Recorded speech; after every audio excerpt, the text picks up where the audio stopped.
I was very young when the war started, so I do not remember everything about it.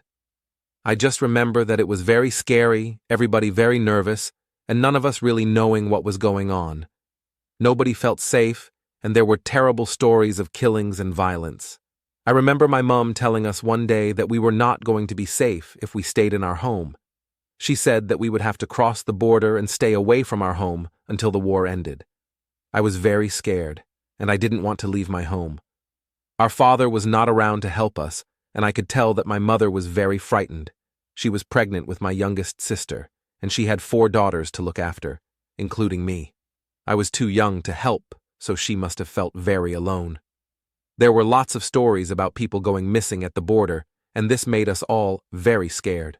My father was not around, and my mother had also decided that my aunt should come with us. I can imagine how difficult it must have been for them having to look after 4 young girls in such a scary situation. We heard that people were being killed, and that only a certain number of people were being let through the border into Macedonia each day. All of this made us very frightened, but my mum insisted that it was still necessary for us to make the journey so that we would be safe until the war ended. I do not remember crossing the border, but my mum has told the story many times. It was very noisy, and there were lots of people pushing and shoving. Everybody was nervous about the stories, and nobody was sure what happened to those who were taken away by the soldiers. Just as we were crossing, my mum lost sight of my older sister and could not find her in the crowd. She was suddenly frightened that we would be allowed to cross the border, but my sister would be left behind or taken by the soldiers.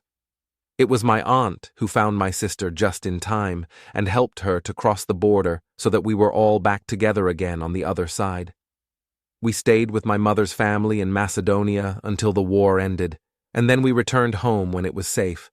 But when I was 8 years old, my mother said that it was time to move again. I did not want to move because it was so scary the last time, but my mum said that we were moving to England because we would all have a better future. I hated the idea at first because I did not want to leave my friends, but when I arrived here, I liked it very much. Back home, school.